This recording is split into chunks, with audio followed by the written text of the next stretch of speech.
From Recorded Future News and PRX, this is Click Here.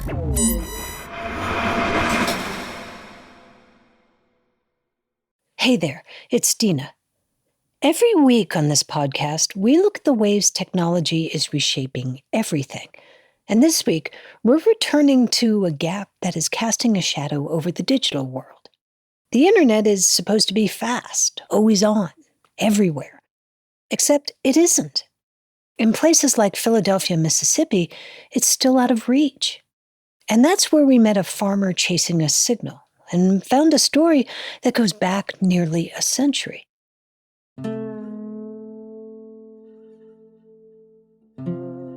Philadelphia, Mississippi isn't anything like its namesake up north.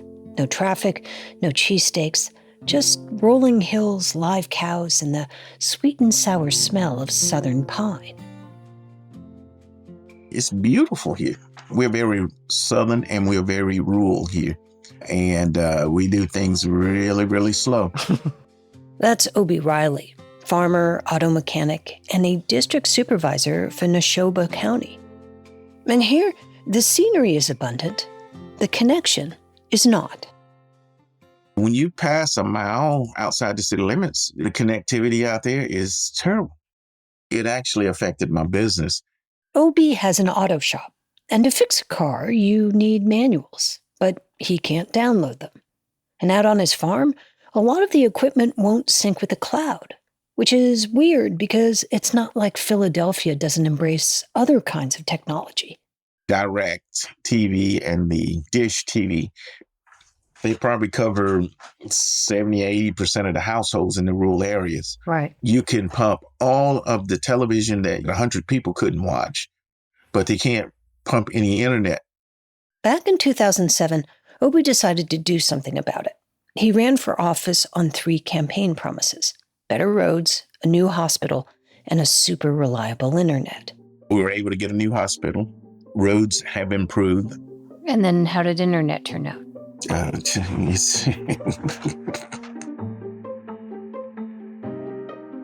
I'm Dina Temple-Raston, and this is Click Here, a podcast about the people making and breaking our digital world.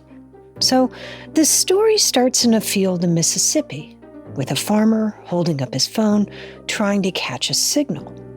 At first, it seems like a simple problem. Spotty internet, rural area, case closed. But then you start asking a few more questions, like why here? Why now? And why does this just keep happening in places like this? Because the more we looked into it, the less this felt like a one-off.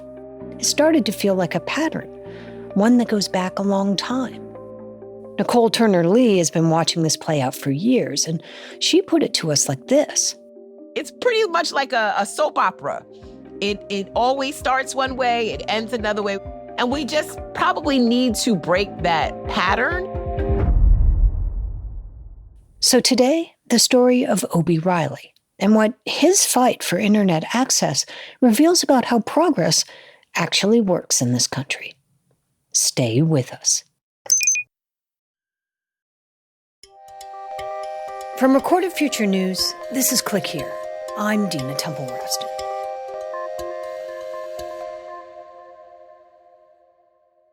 Obie's frustration with bad connections started long before he settled in Mississippi. 22 years I spent in the United States Coast Guard.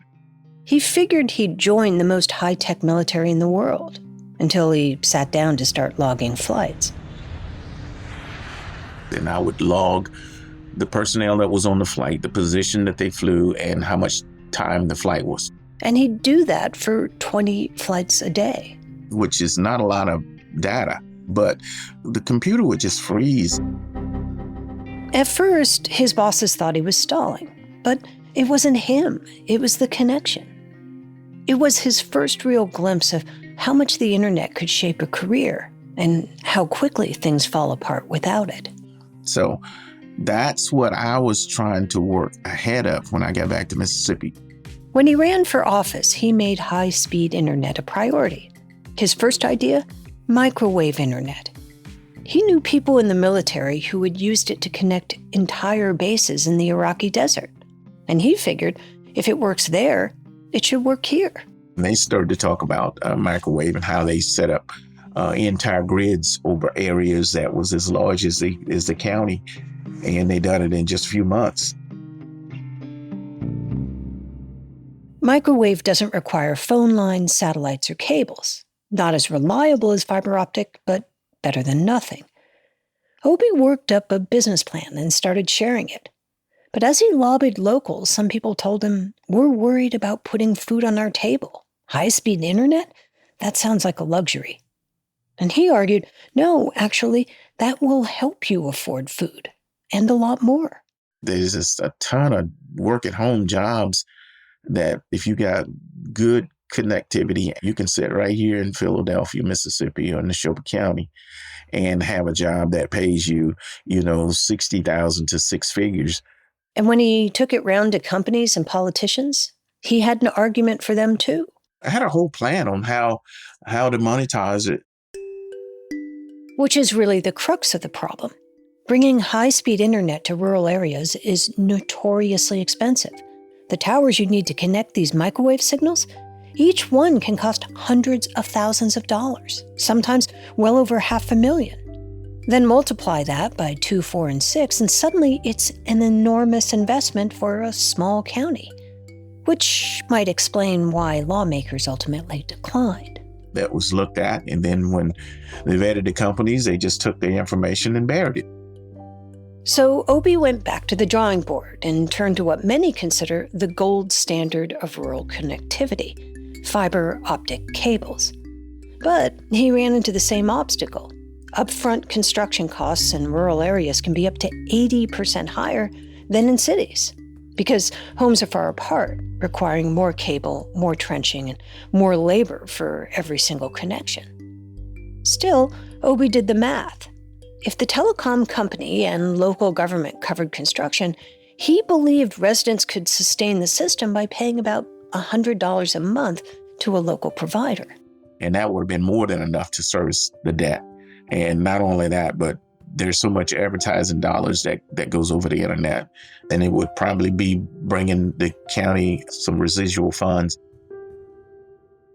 It wasn't a fact of can we afford it, it's a fact that how could you not afford it? Right. How could you not make it a priority? Yeah. Yes, ma'am. We can help our community, and we can be the poster child for all the other rural and poor communities. Right. But that somehow didn't win the day? Deaf ears. But without that internet, that's a whole segment of people that's just being overlooked. Then, in the spring of 2020, COVID hit, and the whole world moved online. But for millions of Americans, that was impossible. A whopping 16.9 million children under the age of 18 lack high-speed internet at home, a problem that has hit rural students in our country especially hard. Yesterday, I didn't enter our class, and neither did the teacher because she didn't have internet connection. And in Philadelphia, Mississippi, internet at home wasn't a given. So people gathered where it was, places like the library parking lot. Especially our junior college kids and high school kids, all type of weather. Kids gathered under streetlights to do their homework, fill out applications, write resumes. And the pandemic made clear internet access really wasn't about streaming Netflix. It was suddenly the difference between school or no school, telehealth or getting sick, remote work or no work. And for a moment, it felt like everyone could see it. How much of life depends on being connected. It took a global pandemic to make all that clear. But here's the thing.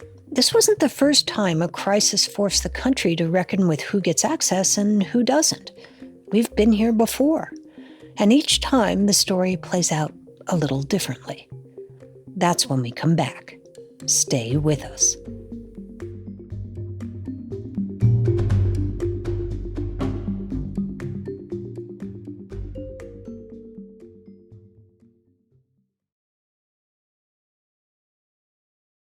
It is called Internet. I use the World Wide Web information superhighway. Cybersecurity. Why do things go viral? Click here.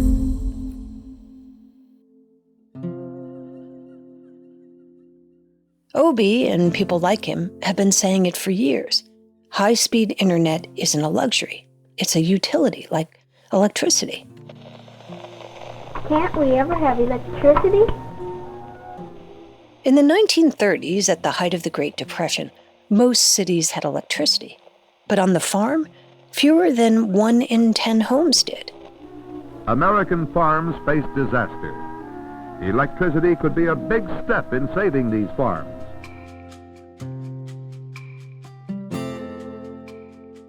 Money was scarce, and the arguments against expanding electricity across the country sounded familiar.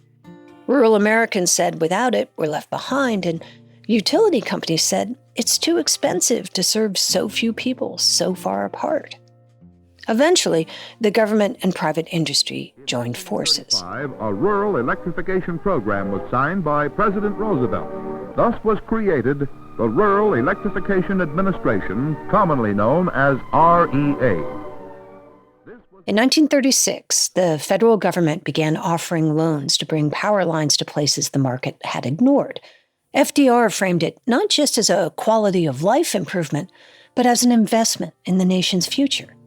And by 1950, rural America was quite literally lit.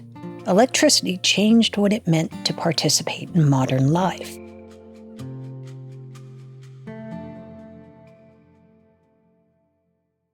Nicole Turner Lee is the director of the Center for Technology Innovation at the Brookings Institution. And she says, we've never taken the same comprehensive approach to broadband. We have this ping pong that we play when it comes to getting people connected to the internet. Democratic administrations give more money towards programming. On the other side, we see Republican administrations pay more attention to infrastructure. The result is a start-stop strategy that never quite closes the gap. Because the internet isn't treated like a public utility, companies tend to build where returns are fastest and most predictable. Like big cities, where customers are plentiful and infrastructure costs can be spread around many households. Which could explain why about a third of rural Americans don't have a home broadband subscription. And when you add on demographic characteristics, Black, Latinas, disabled, older Americans, the numbers just get increasingly larger with regards to who's not connected.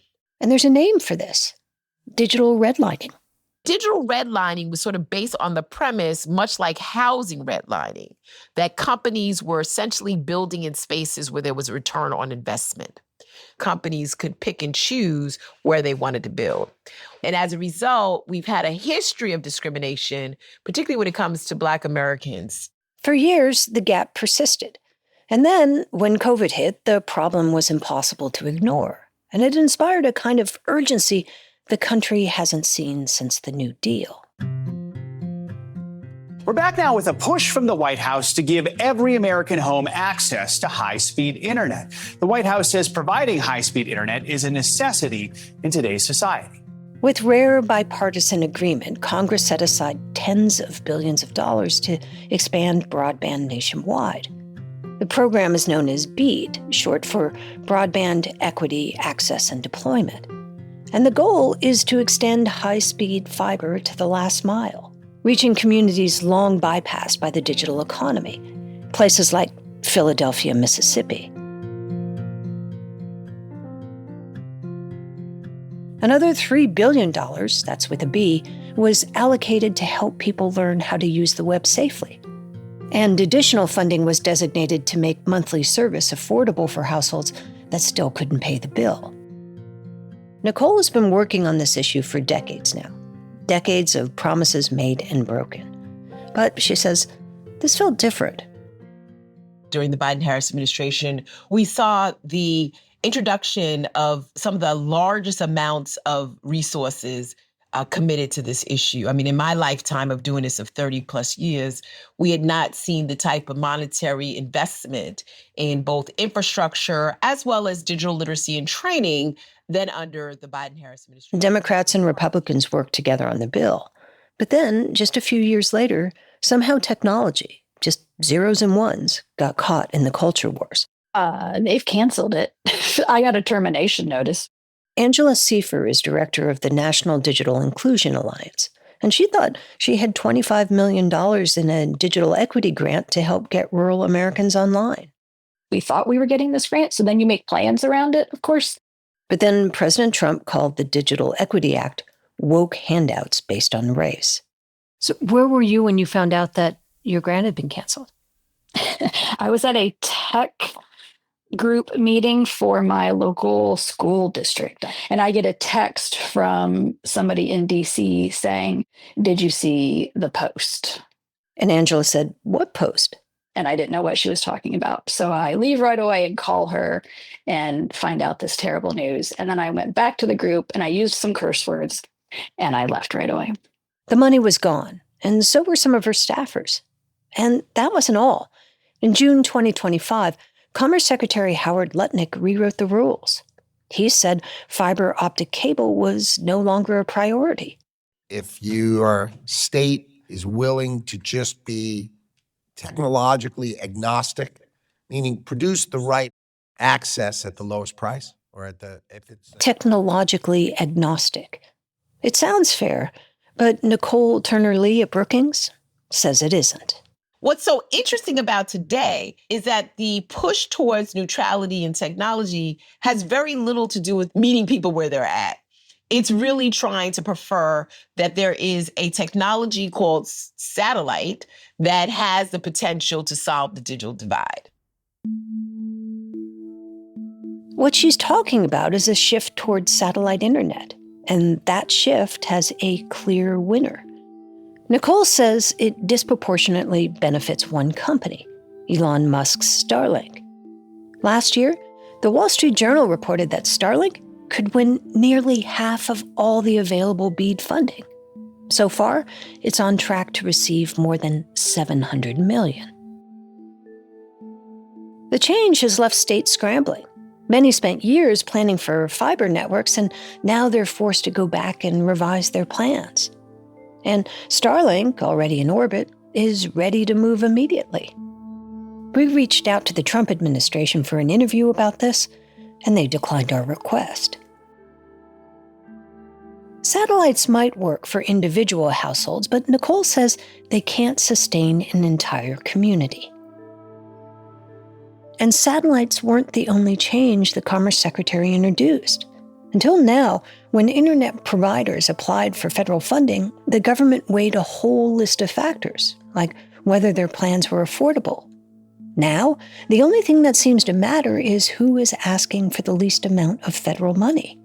Equity, affordable bills, no longer count for much.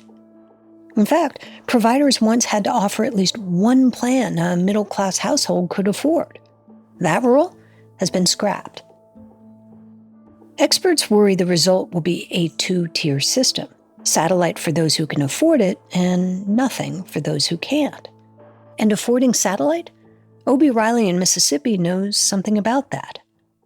When he couldn't get fiber into his area and his Verizon plan wasn't working, he shelled out $1,500 to set up Starlink connections. One for home, one for the farm. And he pays another $120 per month for the subscription. For now, that's his only option. But it's an option many people in Philadelphia, Mississippi simply can't afford. Does a working mom that's working to put food on the table with 1 or 2 or 5 kids have $600 that they could spend to get this thing? No, I would say not.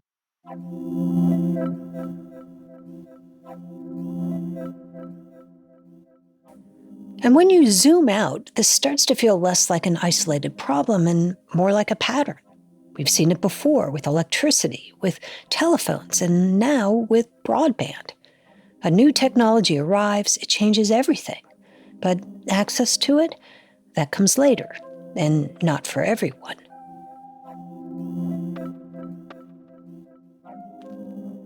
Because the internet isn't just a convenience anymore, it's infrastructure.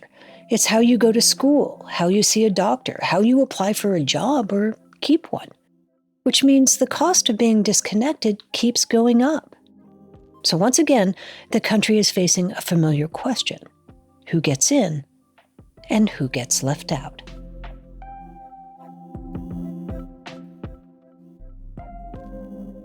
Coming up on Friday, there may be another way to answer that question. Not just a better version of what we have, but something different. Because in some places, people aren't waiting for the internet to arrive. They're building it themselves. And that raises a different set of questions, not just about access, but about control. Who gets to build the network? Who owns it? And who decides who gets connected? That was a huge eye-opening moment for this whole group of people, like watching the individuals in this community change their own destiny. So what happens when a community takes that power for itself? That's coming up on Friday. This is Click Here.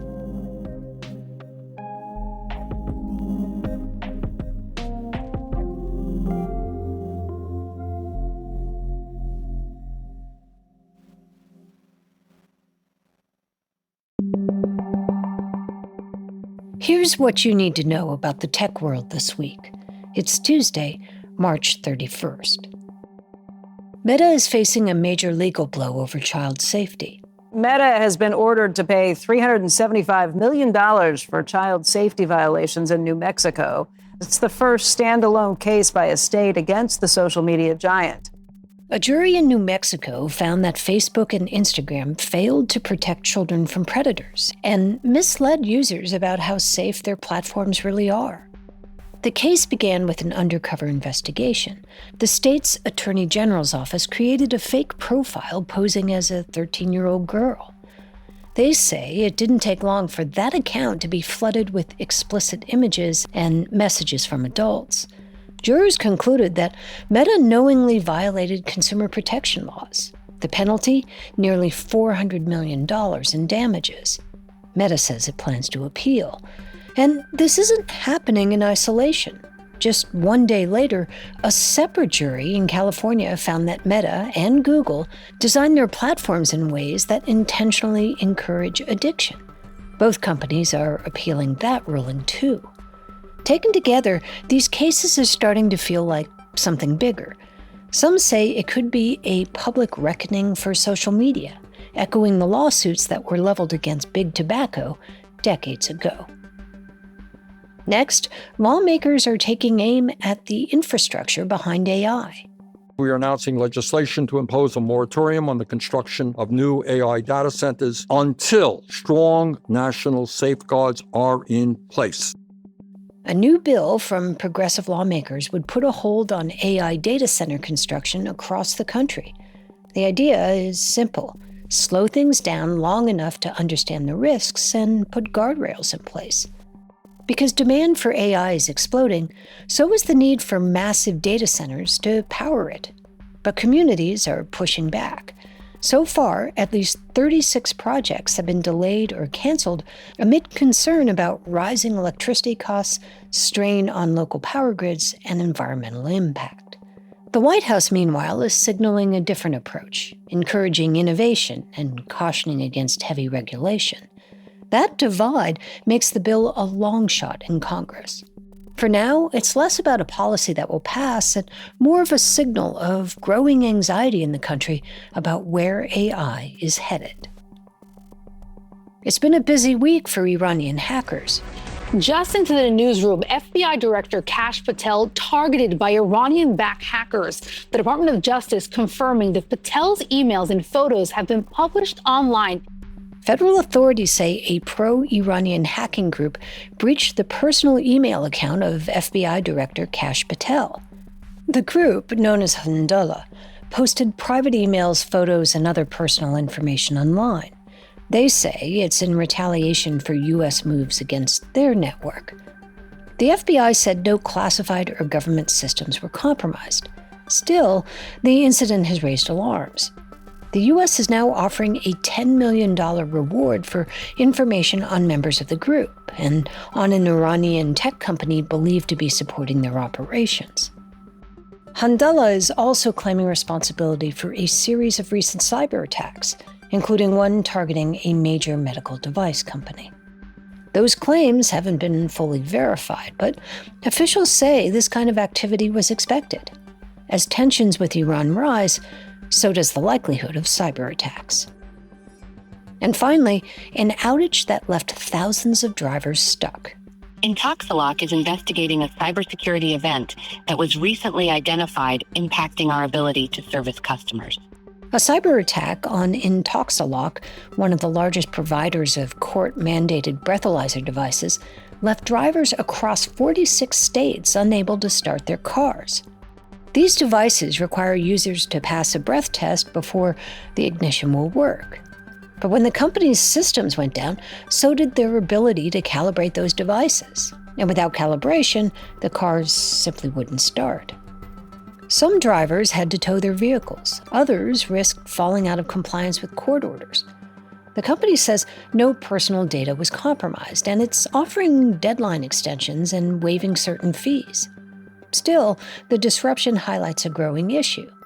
As cars become more connected and more dependent on software, they also become more vulnerable. And when those systems fail, it's not just inconvenient, it can leave people stranded.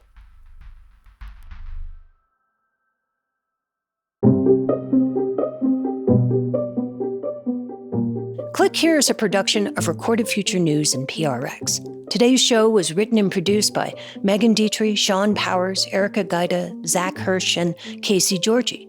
It was edited by Karen Duffin and Sarah Quevedo, and fact-checked by Darren Ankrum. Original music is by Ben Livingston, with additional music from Blue Dot Sessions. Our staff writer is Lucas Riley, our illustrator is Megan Goff, and our sound designers and engineers are Jake Cook and Jesse Neiswanger. Find us on X or Facebook at Click Here Show. Or leave us a voice message at 661-5CH-TALK. Sometimes we'll turn those moments into reporting, sometimes into a conversation, and sometimes into a future story you'll hear on this show. I'm Dina Temple-Raston, and thanks for listening.